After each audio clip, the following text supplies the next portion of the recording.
They charge us interest, do they not? So if the presidents of the United States, now there's a lot of concern because of Obama's bailout of nearly $1 trillion. But there were, if we go back, there were 2 bailouts just before that from the Republican administration, right? So if you take $3 trillion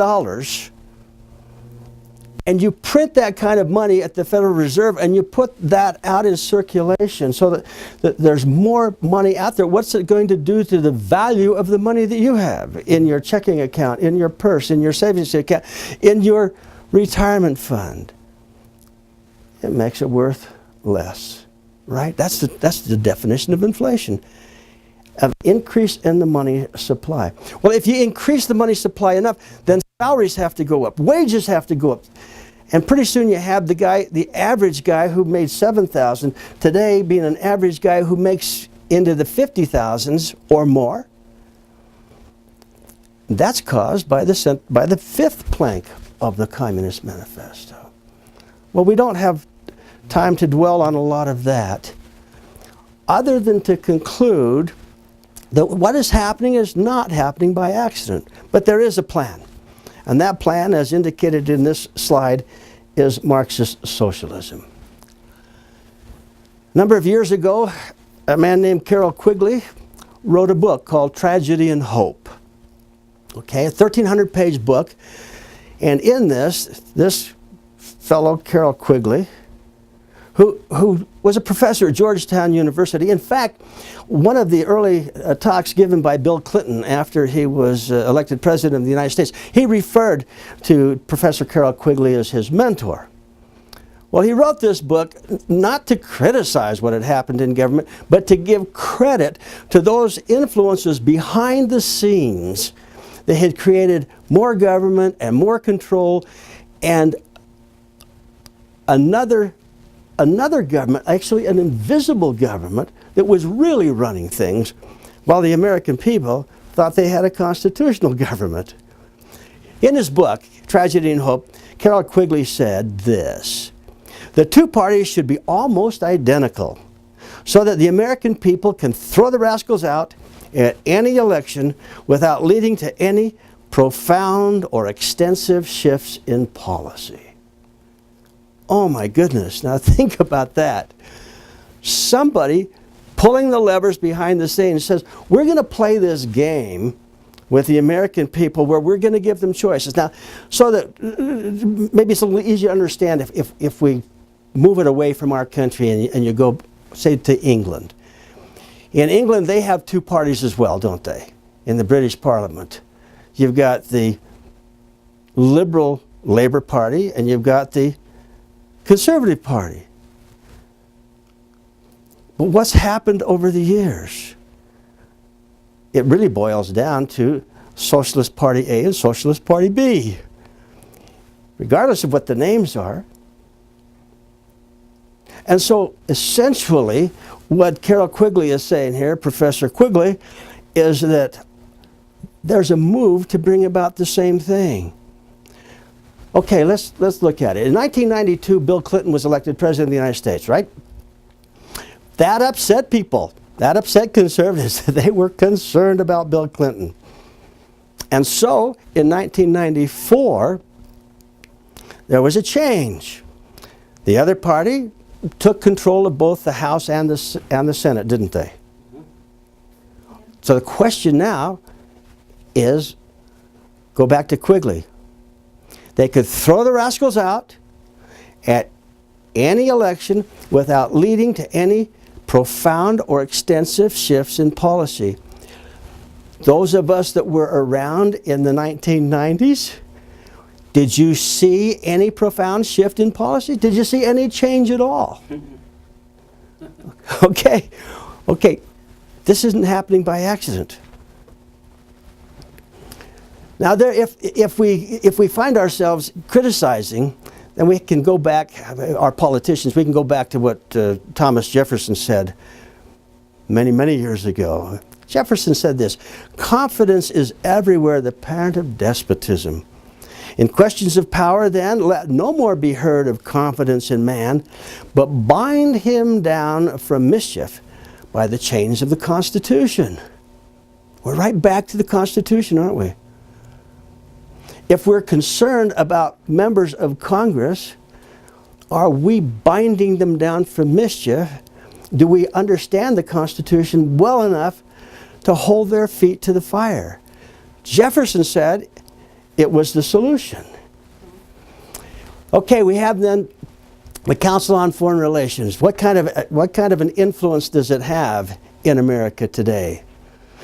Well, what I'm going to demonstrate is that the members of the Council on Foreign Relations are not Democrats, and they're not Republicans. They are individuals that embrace this philosophy and this understanding and work for, and by the way, become very prosperous in their personal lives because they're moving forward this plan of obliterating national lines and bringing about world government.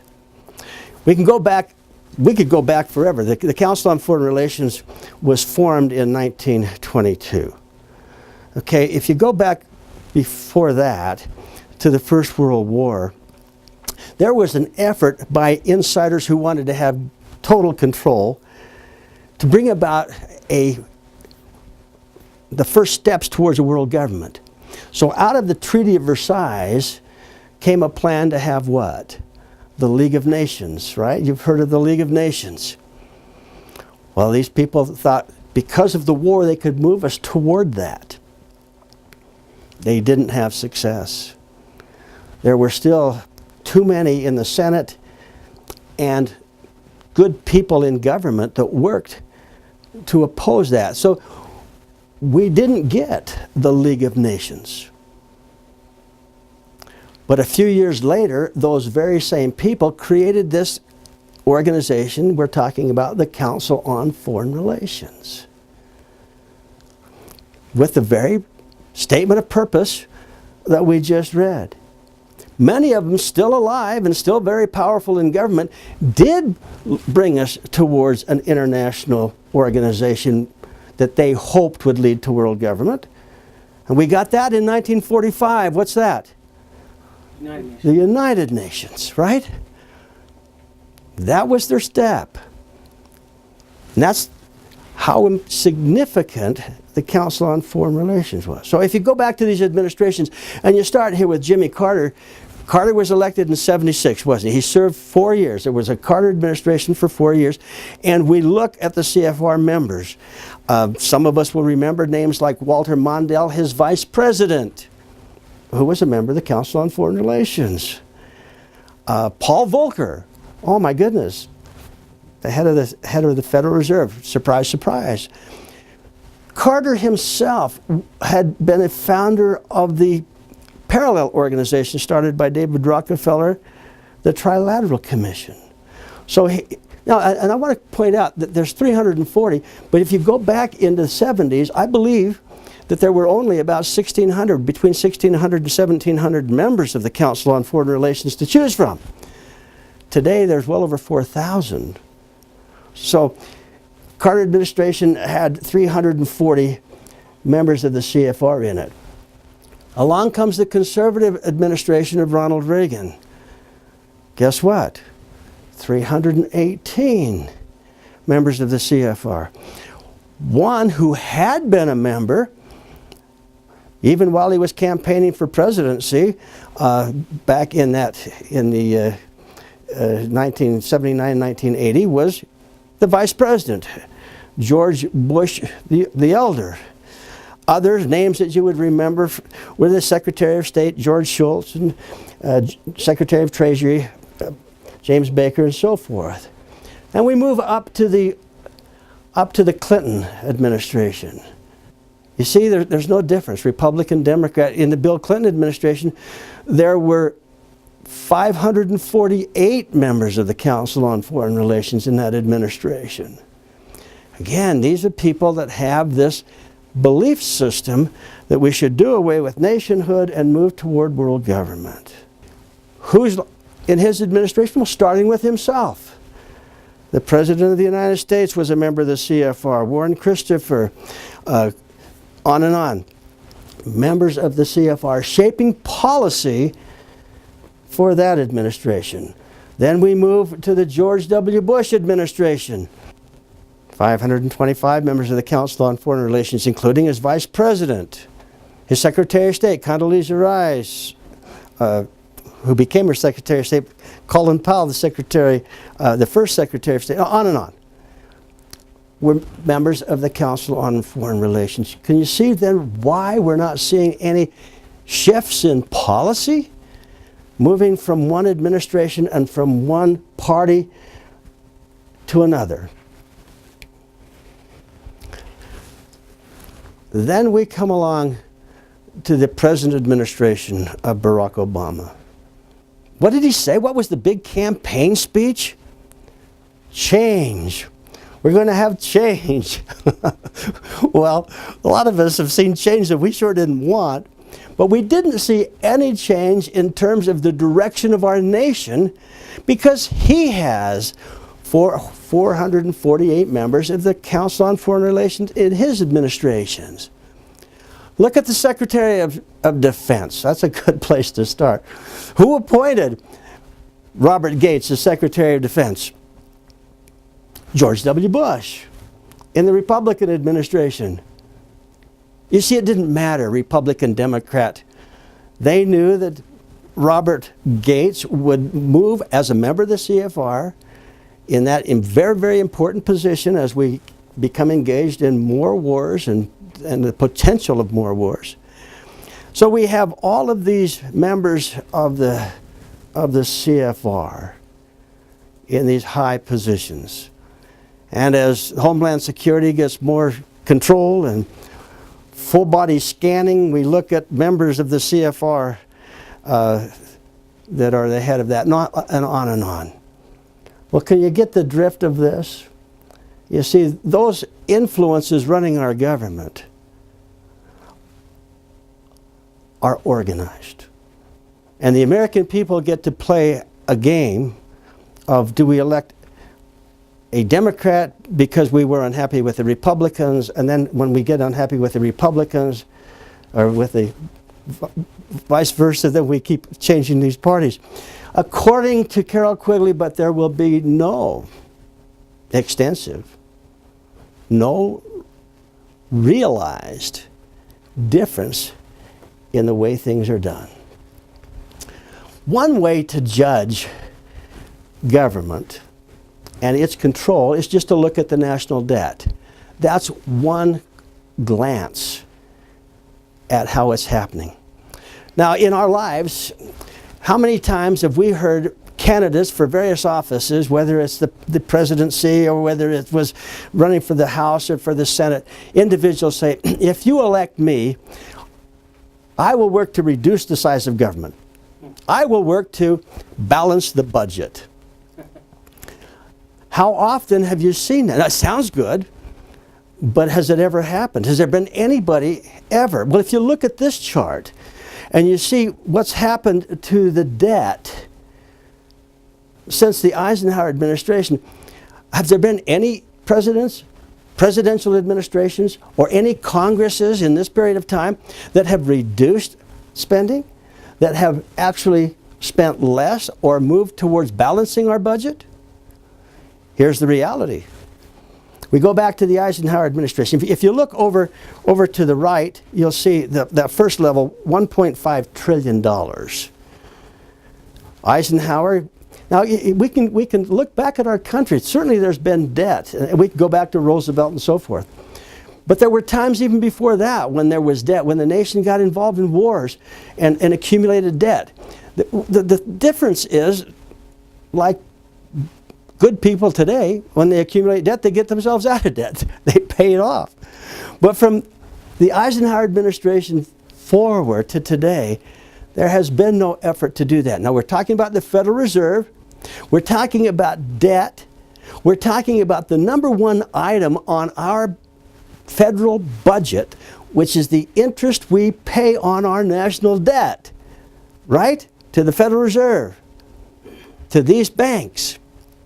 So go back to Eisenhower again. You can see where that administration left us in debt. Then came along, after Eisenhower, then came along the Kennedy administration. By the way, I'm not talking about people. This isn't personalities. I'm talking about the administrations and just identifying the administrations. We could talk all night about the reasons why. It was the Congress, it was this, it was that, or the other. But here's the reality: it grows.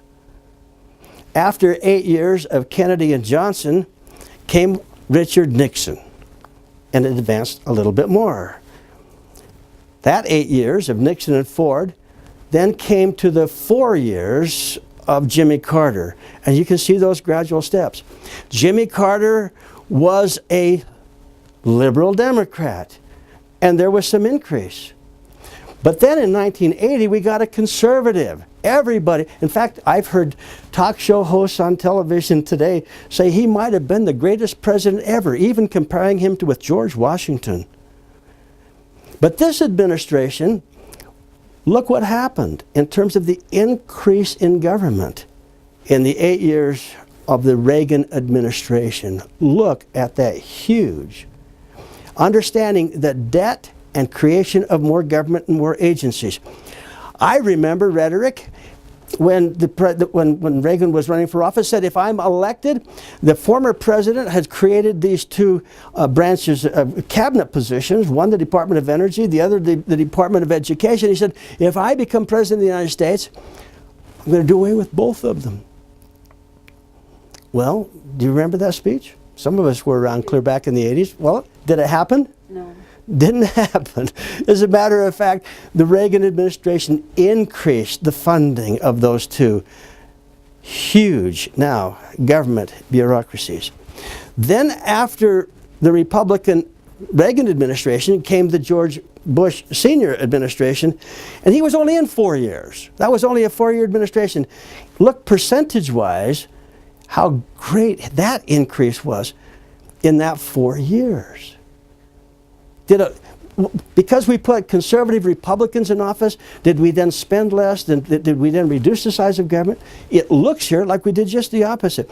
Now, Bill Clinton was elected in 1992, as we stated earlier, and what happened? In 8 years, percentage-wise, he didn't increase the spending as much as George Bush had done in 4 years. Why do you think that is? Because we're conditioned to watch him. We're conditioned to watch the liberal Democrat administration, and so he couldn't get away with nearly as much. After his 8 years, though, came the 8 years of George W. Bush. And now look what happened in terms of the expanse of government. The huge, huge, huge spending. The cranking of those printers that the Federal Reserve has to put all of that currency back out into circulation, which again lowered the value of the money that you have. You can see that these things can happen. You can kick the rascals out and not see any significant change. But if we look at it closely, what we can see is the conditioning of the American mind. We will tolerate more government spending when the people are feeling comfortable rather than when they have the liberals in office.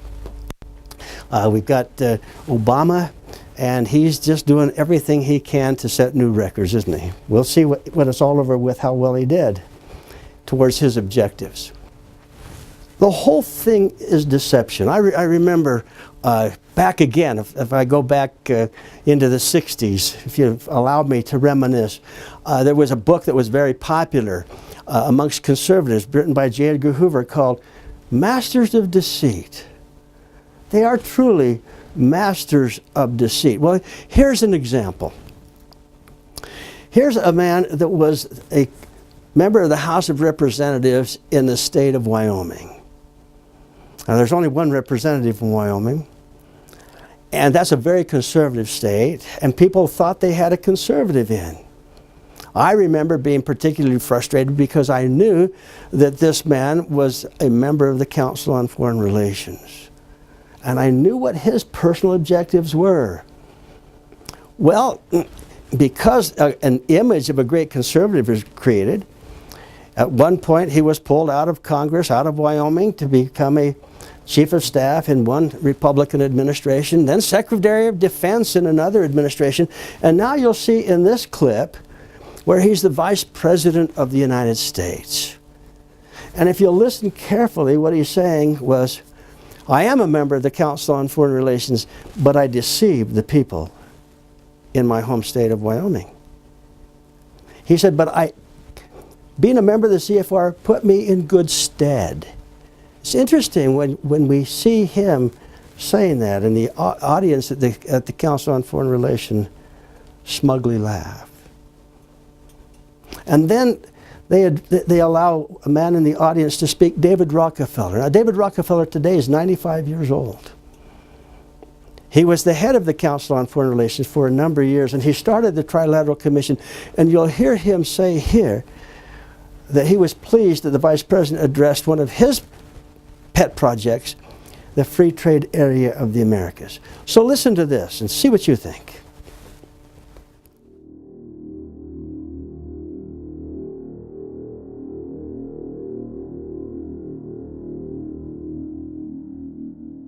And we're leaving this taped segment to bring you live coverage of Vice President Dick Cheney speaking at the Council on Foreign Relations on economics and foreign policy. Thank you. Thank you very much. Well, Les, Pete, I want to thank you all for the warm welcome today. I see a lot of old friends in the room, and it's good to be back at the Council on Foreign Relations. As Pete mentioned, I've been a member for a long time and was actually a director for some period of time. I never mentioned that when I was campaigning for re-election back home in Wyoming, but stood me in good stead. I valued very much my experience, exposure to the tremendous people involved, and the involvement in the ideas and the debates and the great policy issues of the day. Thank you so much, Mr. Vice President. Let me invite one of our oldest and dearest members to begin the questioning, David Rockefeller. And I would say, as David stands to ask his question, that David also played a key role in the formation of this geoeconomic center with ideas and with his generosity as well. David? Thank you. Mr. Vice President, I just enjoyed so much your whole speech, but I was particularly pleased that you gave such a strong endorsement for the free trade agreement for all the Americans, subject that has been of great concern to me for many years, and particularly recently, and I think it's absolutely essential for the strength of our economy. Right. So we just heard David Rockefeller say that he was very, very keen on what was being said by the Vice President relative to the free trade area of the Americas because it would strengthen the economy. Well, isn't that interesting? Strengthen the economy. There are those forces working to bring about global government. But one of the steps along the way is regional government, isn't it? Those of you that were assigned the reading back in high school and college to read George Orwell's 1984. Any of you have that assignment? Mm-hmm. That was quite a book, right? Yeah. If you want to read a book looking for a happy ending, that's not the book. But if you go back to Orwell, who was a British socialist, and he wrote this book, you'll see that in his world of 1984, he wrote the book in 1948, about 1984, but in his future world, there were already regional governments. You see, nationhood was already being taken away. Well, in the case of our own time, is there an effort to bring about regional governments? Well, of course. All we got to do is look at Europe, right? Remember, a number of years ago, it started with something relative to trade. We're going to really improve the relationship with these nations by increasing trade, and we're going to start something called the common market. Remember, it was the common market. That was the camel's nose in the tent. Then it grew and it grew and it became the European Union, right? And so now we have the European Union. Well, this was all about improving trade between these various countries in Europe. But they said, oh, we still have a major problem. We've got all these currencies. We've got the mark and the franc and the shilling and the pound and the lira and all of these currencies, and we've got to fix this.